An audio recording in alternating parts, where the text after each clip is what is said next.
नमस्कार दोस्तों, welcome back. आप देख रहे हैं कॉफी विद सुमी जैन। दोस्तों, बहुत लोग मुझे पूछते हैं कि पप्पू ने 2008 में एग्रीमेंट क्या किया था चाइना के साथ। अब मैं आपको बताता हूं कि वो एग्रीमेंट क्या था। देखिए, पहली बात यह है कि एग्रीमेंट की कॉपी ना कभी बाहर आई, ना ही कभी बाहर आएगी, क्योंकि वो एक ऐसा शर्मनाक एक एग्रीमेंट था कि कांग्रेस पार्टी चाहकर भी वो दिखा नहीं सकती। लेकिन कुछ नंबर्स हैं जो मैं आपको समझाऊंगा आज, जिससे आपको पता लग जाएगा कि उस एग्रीमेंट के बाद क्या हुआ और कैसे इस देश में लूट शुरू हुई चाइना के साथ मिलकर। और ये जो कांग्रेस लविंग हिंदूज हैं, जिसको हम सेकुलर बेवकूफ़ हिंदू बोलते हैं, अगर आज की वीडियो के बाद भी वो अगर कांग्रेस को वोट करेंगे, दैट मीन्स वो परमानेंटली आज बेवकूफ़ हिंदू हैं। कल को जैसे ही कांग्रेस सत्ता में आएगी, वो अपने आप को मुसलमान कहलाना शुरू कर देंगे।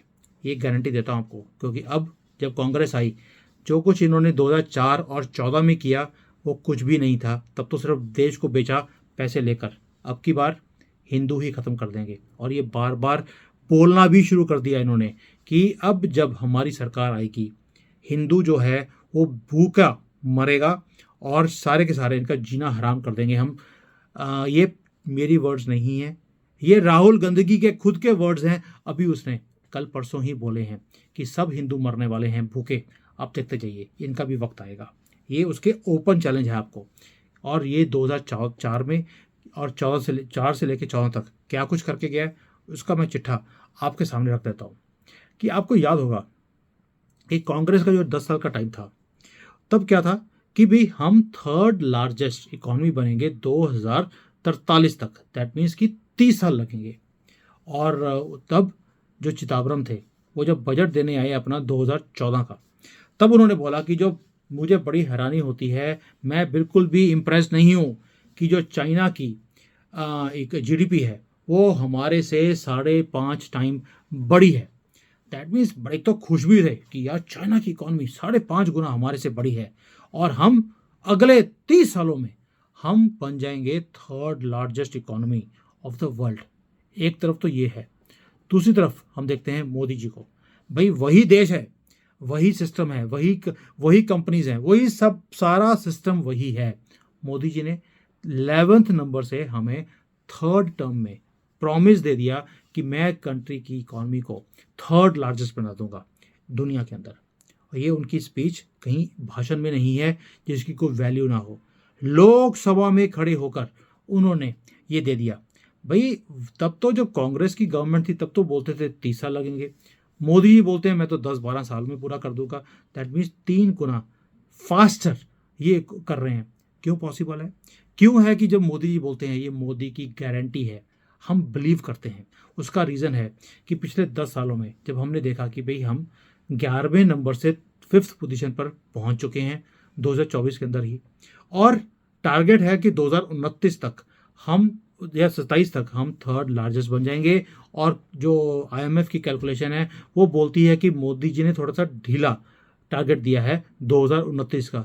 ये तो 25-26 में ही हम क्रॉस करने वाले हैं। एक, हमारी इकॉनमी बढ़ रही है जैसे मोदी जी ने सिस्टम बनाया है। दूसरा, जो हमारे 4th और 5th नंबर पे, 3rd और 4th नंबर पे हैं जापान एंड जर्मनी, वो नीचे जाते आ रहे हैं, हम ऊपर जा रहे हैं। दैट मीन्स ये गैप और कम होता जाएगा and we will cross them very very quickly. So question बनता है कि कांग्रेस के टाइम पर इंडिया वो एक बैगिंग कंट्री था, पुअर कंट्री था। हम नीचे जाते गए, चाइना राइज करता गया। ऐसा क्या हुआ उस एग्रीमेंट के बाद कि इंडिया और चाइना का गैप बढ़ता ही चला गया, रुका ही नहीं। अब दोस्तों, मैं आपको उस फैक्ट्स के ऊपर लेके जाता हूं जो उस वक्त थे कि ऐसा कांग्रेस ने एग्रीमेंट करके क्या किया। शुरू करते हैं कुछ फैक्ट्स के साथ। 2004 इंडिया की जो इकोनॉमी है उस वक्त 37% था हमारा size to the size of Chinese economy.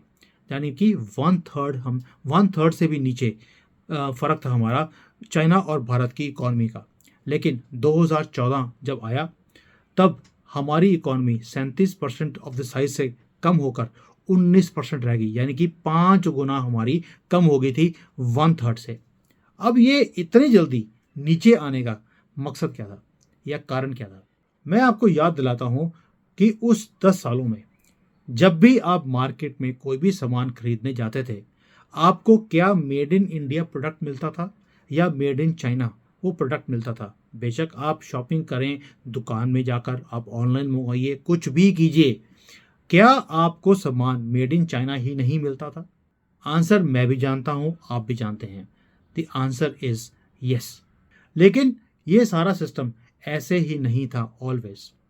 भी 2004 में जब वाजपेयी जी ने गवर्नमेंट छोड़ी और ये कमीनों को, जिसको हम कांग्रेसी बोलते हैं, ये गंदगी वाली फैमिली, इसके पास सत्ता आई, उस वक्त इंडिया का जो ट्रेड था वो सरप्लस था चाइना के साथ। सरप्लस कितना था? 1.75 बिलियन डॉलर्स इन 2004। यानी कि हम सामान चाइना को ज़्यादा बेचते थे और चाइना से इंपोर्ट कम करते थे। लेकिन 2014 आते आते ये क्या हो गया? सरप्लस वाला डेफिसिट में चला गया और डेफिसिट चला गया 38 बिलियन डॉलर्स का। तो ऐसा क्या हो गया कि हमारी डिपेंडेंसी चाइना के ऊपर बढ़ती गई और चाइना की हमारे ऊपर कम हो गई। यही आंकड़ा है जो आपको समझना है 2008 के एग्रीमेंट का। उससे पहले कुछ ग्राउंड वर्क किया गया, फिर एग्रीमेंट किया गया, उसके बाद तो बटा बढ़ा दिया इन्होंने भारत का। चलिए अब उस एग्रीमेंट के पहले की हिस्ट्री समझते हैं, उसके बाद चलेंगे एग्रीमेंट के बाद की स्टोरी।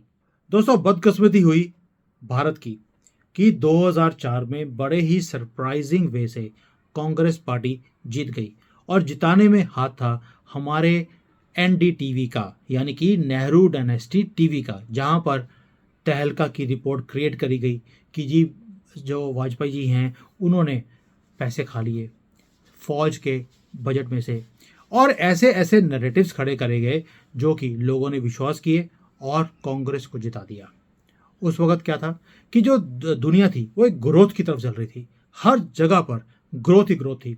इसलिए भारत जो है उसकी भी आंखें थी कि इस सारी ग्रोथ का फायदा लिया जाए। उस वक्त जो पिछला अगर 30-40 साल का रिकॉर्ड देखते थे, दुनिया देखती थी, तो ये देखती थी कि इंडिया ने कभी भी परफॉर्म अच्छी तरह से नहीं किया और कांग्रेस के ऊपर तो वैसे ही दुनिया का विश्वास कभी भी हुआ नहीं। और भाई जब हम भारतीय ही इनका विश्वास नहीं करते तो दुनिया भी कैसे करती। उस वक्त एक प्लेटफॉर्म शुरू किया गया था ब्रिक्स, जिसको ब्राज़ील, रशिया, इंडिया और चाइना लीड करते थे। ये सारी एक इमर्जिंग पावर्स थी जो इकट्ठा होकर अपनी कंट्रीज के अंदर तरक्की करने की बातें बोलती थी। तो यूपीए जो गवर्नमेंट थी, इन्हें लगा कि भाई हमारे पास तो एक जादू की छड़ी आ गई है। भाई अगर हम इस ब्रिक्स का मेंबर बन जाएंगे और यहाँ से मार्केट भी मिल जाएगी, बिजनेस भी मिल जाएगा, इकोनॉमिक ग्रोथ भी आ जाएगी, हमें कुछ भी करने की ज़रूरत नहीं है, काम करेगा चाइना, हम खाएंगे मलाई। तो इन्होंने बोला कि भाई ये तो हमारा लकी टाइम है, अब तो जो करना है कर लीजिए। और जो चाइनीज़ थे वो इस कांग्रेस की ये फीलिंग कि भाई ब्रिक्स का मेंबर बन के हमने फतेह कर लिया है कुछ, वो तो हंसे, उनकी हंसी छूट ही नहीं रही थी चाइनीज़ की। उन्होंने बोला यूपीए में बैठे हैं बेवकूफ़ लोग, इसका एडवांटेज लिया जाए। जैसे ही कांग्रेस की गवर्नमेंट बनी 2004 में, ब्रिक्स उसके बाद आया। 2005 में क्या हुआ, इनका जो प्रीमियर था वन जियाबाओ, वो आए भारत में और उन्होंने 2004 और 5 में एक एग्रीमेंट कर लिया कि भी जो आपका ट्रेड डेफिसिट है चाइना के साथ, इसको हम रिवाइव करना चाहते हैं, भी हम इसको रिवर्स करना चाहते हैं। और इन्होंने क्या किया, जब चाइनीज़ प्रीमियर भारत में आया उसे इतना वेलकम दिया गया जैसे कि कोई जहांपनाह यहाँ पर भारत में आया हो। और यूपीए गवर्नमेंट को क्या चाहिए था? यूपीए गवर्नमेंट को एक ही चीज़ चाहिए थी, कम्युनिस्ट पार्टी की सपोर्ट सत्ता में रहने के लिए। इन्हें पता लग गया कि जो कम्युनिस्ट गवर्नमेंट है इसका दबदबा भारत के अंदर नैरेटिव्स को क्रिएट करने के लिए बहुत ही ज़बरदस्त है। अगर हम कम्युनिस्ट के साथ हाथ जोड़ लेते हैं तो हमारी सत्ता हमारे हाथ से कभी जाएगी ही नहीं, हम कुछ काम करें या ना करें। इसलिए एक यूपीए ने एक एग्रीमेंट कर लिया चाइना के साथ, जिसको कहते हैं ट्रेड टारगेट। चाइना के साथ कर लिया इन्होंने कि हम अपने ट्रेड को आपके साथ बढ़ा लेंगे और इसको लेके जाएंगे $1 बिलियन अ मंथ के ऊपर, यानी कि $12 बिलियन सालाना। और दोनों ने कर दिया कि भाई हम अगले 3 सालों में इसे 12 बिलियन से 20 बिलियन तक ले जाएंगे, 2005 से लेकर 2008 तक।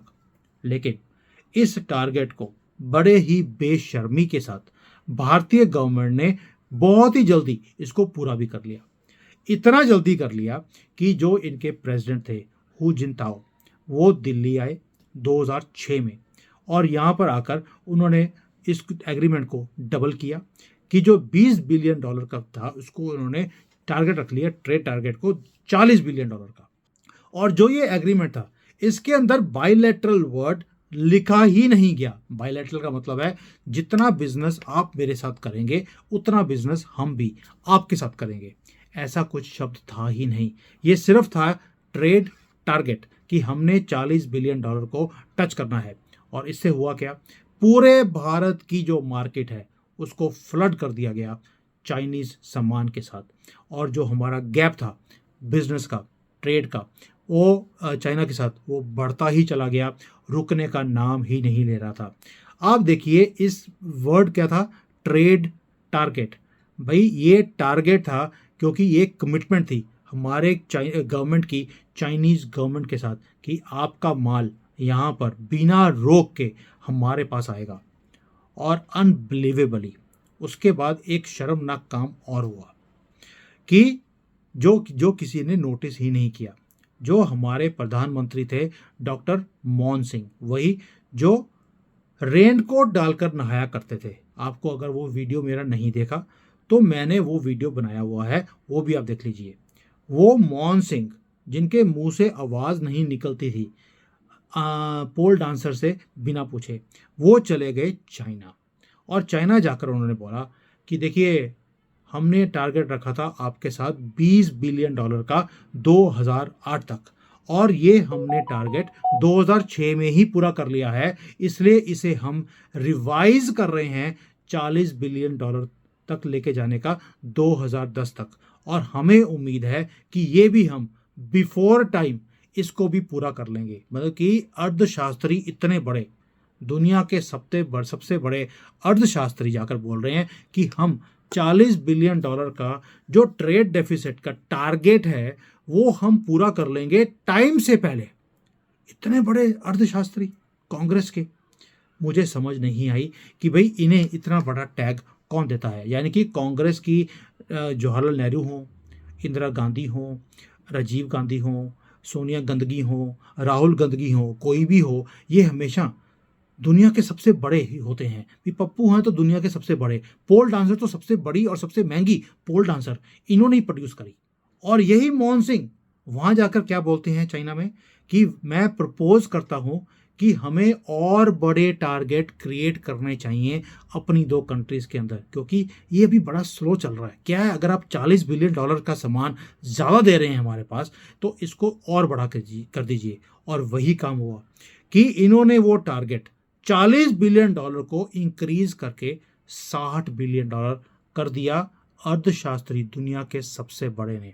और जो हमारा ट्रेड डेफिसिट था चाइना के साथ वो बढ़ता ही चला गया, रुकने का नाम लेता ही नहीं था। अब जो हमारे यहाँ पर पढ़े लिखे लोग भी थे जिसको हम आईएएस लॉबी बोलते हैं, उन्होंने बोला भी यही इतने बड़े अर्थशास्त्री को कि भैया जो आप काम कर रहे हो इससे तो हमारी कंट्री की जो है इकॉनमी उसका भट्टा बैठ जाएगा, यहाँ पे बिजनेसेस बैठ जाएंगे। तो उन्होंने बोला, तो यूपीए गवर्नमेंट में यही अर्थशास्त्री और पोल डांसर और राहुल गांधी, इन सब ने बोला आपको सोचने की ज़रूरत नहीं है, हमें पता हम क्या कर रहे हैं, आप आराम से बैठो। और जो चाइनीज़ थे वो भारत में बाइंग मिशन की एक रेगुलर टीम होती है उसे भेजते रहे कि भाई हम यहाँ से क्या कुछ बाई कर सकते हैं भारत से, ताकि जो ये ट्रेड डेफिसिट है ये कम होता रहे। लेकिन उनका जो बाइंग मिशन था वो कभी हुआ ही नहीं। वो आते थे यहाँ पर, 5 स्टार उनको फैसिलिटी दी जाती थी और उसके बाद बाइंग ज़ीरो होती थी। इनको चोगा डालते रहे और ये चोगा खा के ये बैठे रहे, यानी कि पैसे खाते रहे और हमारे देश की इकॉनमी का भट्टा बटाते रहे। मैं भी इकोनॉमिक्स का स्टूडेंट हूँ और उसको देखते हुए मैं बता सकता हूँ कि उस वक़्त सिर्फ नोट इन्होंने गिने और कुछ भी नहीं किया। ये सिर्फ आंखें बंद करके देखते रहे कि माल वहां से आ रहा है, आने दीजिए, बिक रहा है, बिकने दीजिए। वो चाइना हमारे से कोई माल नहीं खरीद रहा, तो nothing to see here. Why? Because हमारे खातों में पैसे आ गए हैं अपना मुंह बंद रखने के लिए। और हमारा बिका हुआ मीडिया, यही नेहरू डायनेस्टी टीवी वाले, ये इतनी बड़ी बड़ी पिंगे मारते थे कि भैया गवर्नमेंट हो तो गंदगी की हो, फैमिली की, वरना ना हो। हमारा आईएएस लॉबी, हमारा इंडियन मीडिया बोला ही नहीं, इन्होंने कोई भी घंटियां नहीं बजाई खतरे की कि ये क्या हो रहा है। और उस वक्त जो इकोनॉमिक टाइम्स है, जनवरी 2008 का एक आर्टिकल है एम के वीनू की तरफ से, उन्होंने बड़े ही खुश होकर उन्होंने बताया कि चाइना जो है उसने यूएसए को रिप्लेस कर दिया है भारत के साथ ट्रेड में, यानी कि चाइना हमारा ट्रेड अलाई बन गया है। ये एम के वीनू बोल रहे हैं अलाई। आप सोच के देखिए, पार्टनर नहीं बोला। ट्रेड पार्टनर में और अलाई में ये फर्क होता है। अलाई का मतलब है कि भाई हमारा एक इमोशनल कमिटमेंट है टुवर्ड्स चाइना। किस बात का कमिटमेंट है मुझे समझ नहीं आया। और ये एम के वीनू है कौन? ये भी एडिटर थे द हिंदू के। अब आप समझ सकते हैं। प्लस ये फाउंडिंग एडिटर भी रहे हैं द वायर के, the Hindu, the wire, NDTV, ये सब की मिली जुली जो ये सारे आर्टिकल्स लिखते थे और ये वीडियोस बनाते थे। इसीलिए मैं आपको सामने कुछ तथ्य रख रहा हूँ, ये हमारे बिके हुए मीडिया का और हमारी आईएएस सो कॉल्ड लॉबी का और दुनिया के सबसे बड़े अर्थशास्त्री मौन सिंह का। ये तो हो गया एक ग्राउंड वर्क जो 2008 से पहले किया गया। अब आते हैं 2008 के ऊपर। 2008 में दुनिया में एक रिसेशन आया, प्रॉपर्टी मार्केट्स कोलैप्स कर गई। और आपको मालूम है कि भाई जो ग्लोबल क्राइसिस था उसके कारण सारे दुनिया की अर्थव्यवस्था हिल गई। लेकिन उसके कारण कुछ इनके प्लान्स जो यूपीए के थे वो भी हिलने चाहिए थे, लेकिन इनका कोई भी प्लान हिला नहीं। इनकी डिटर्मिनेशन कि हम अपने ट्रेड के टारगेट को जो चाइना के साथ है उसे पूरा कर कर ही छोड़ेंगे।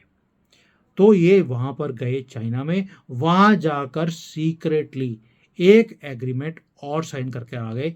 और एग्रीमेंट ये था कि 2010 तक हम ये टारगेट जो $60 बिलियन का था, इसे हम $100 बिलियन तक ले जाएंगे 2015 तक।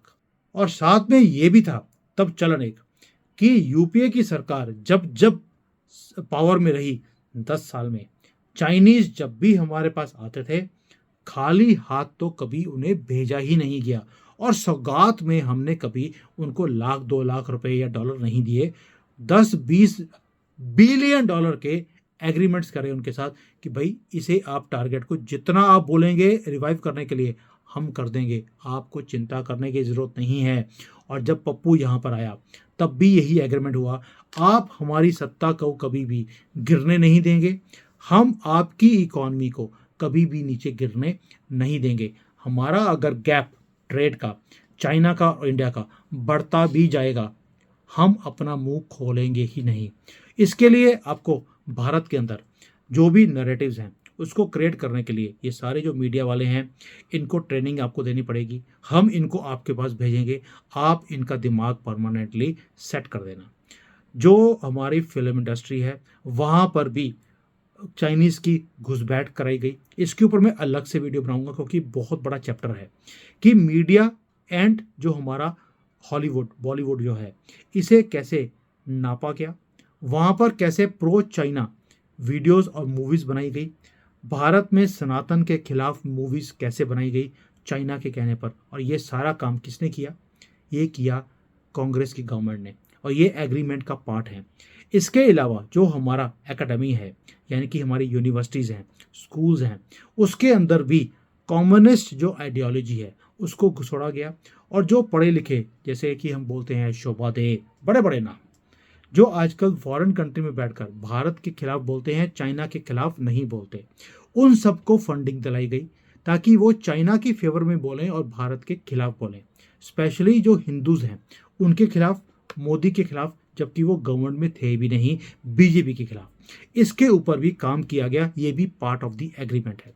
इसके अलावा हमारे जो स्पोर्ट्स के जितने भी काम थे, वैसे तो हमारा स्पोर्ट्स में कोई नाम था ही नहीं, उसमें जितनी भी एडवर्टाइजमेंट होगी वो इंडियन कंपनीज की बजाय चाइनीज कंपनी की कराई जाएगी। उसका भी मैं खुलासा आपके साथ करने वाला हूं, यानी कि ये सीरीज बनाऊंगा 3-4 वीडियोस में कि ये जो दुनिया के सबसे बड़े अर्थशास्त्री थे उनके होते हुए क्या कुछ किया गया गवर्नमेंट की तरफ से, यूपीए की गवर्नमेंट से, ताकि भारत नीचे रहे और चाइना बढ़ता जाए। अब मैं आपको एक चीज और बताता हूं कि जो जयराम रमेश, वही जिनकी शक्ल इंदिरा गांधी से मिलती है, पता नहीं क्यों इनकी हर एक की शक्ल किसी ना किसी से मिलती जरूर होती है। जयराम रमेश भी चाइना में आए थे मई 2010 में, और यहां पर आकर उन्होंने क्रिटिसाइज करना शुरू कर दिया उन लोगों को जो भारत में रहते हुए बोलते थे कि भाई चाइना का इतना माल आ रहा है हमारे लिए ठीक नहीं है, चाइना की इन्वेस्टमेंट्स भारत में बढ़ती जा रही हैं, ये भी ठीक नहीं है। और इन्होंने बोला, जयराम रमेश ने चाइना में आकर, कि भाई ये दिखा रहे हैं कि कोई जैसे डीमंस होते हैं, भूत प्रेत हैं बीच में, इस एग्रीमेंट्स के बीच में ऐसा कुछ है ही नहीं, सब कुछ ठीक है। ये तो बिना बात पे जो नेगेटिव लोग हैं जैसे बीजेपी वाले और सारे, ये बिना बात पे ये चीज़ों को फैलाते जा रहे हैं। और चाइना के साथ अगर हमारा ट्रेड बढ़ रहा है, हमारी तो सिक्योरिटी के ऊपर कोई है ही नहीं, प्रॉब्लम ही नहीं है, क्योंकि हिंदी चीनी भाई भाई तो नेहरू जी बोल के चले गए थे और उसके बाद तो कुछ हुआ ही नहीं, ना 62 में कुछ हुआ, ना उसके बाद कभी कुछ हुआ। तो ये हालत है कांग्रेसियों की एग्रीमेंट करने के बाद। और जितने भी प्रोटेस्ट उस वक्त अरुणाचल प्रदेश में हुए, कुछ भी हुए, कभी भी उसके ऊपर कांग्रेस ने कोई एक्शन लिया ही नहीं। क्यों? पार्ट ऑफ द एग्रीमेंट ये भी था, इसके ऊपर मैं अलग से बनाऊंगा कि एग्रीमेंट में कभी भी ये क्लैशेस जब भी अरुणाचल प्रदेश के लिए हुए, या कभी भी भारत ने बोला कि भाई हम अरुणाचल प्रदेश को अपना पार्ट मानते हैं, आपका नहीं है, इन चीज़ों को दबाया गया। ये बातें हम आज सुन रहे हैं, 2004 से लेकर 14 तक आपने ये बातें कभी सुनी ही नहीं होंगी। और अगर भारत में कभी भी फ्रीडम ऑफ तिब्बत की बातें होती थी, उसे भी दबाया जाता था कि ये ना तो टीवी के ऊपर कवरेज आएगा, ना किसी मूवी बनेगी इन चीज़ों के ऊपर। ये सारी डिटेल्स मैं अलग से दूंगा, I am going to fast, क्योंकि ये लंबी वीडियो हो जाएगी। सो दोस्तों, ये इतना कुछ है कि भाई उस वक्त तो इवन चाइना के जो लोग हैं, जो चाइना की आर्मी है, वो हमारे बॉर्डर के अंदर आती रही, हर एक साल 2-2, 3-3 किलोमीटर अंदर आती रही, बड़ा ही कॉमन था पूरे बॉर्डर के ऊपर।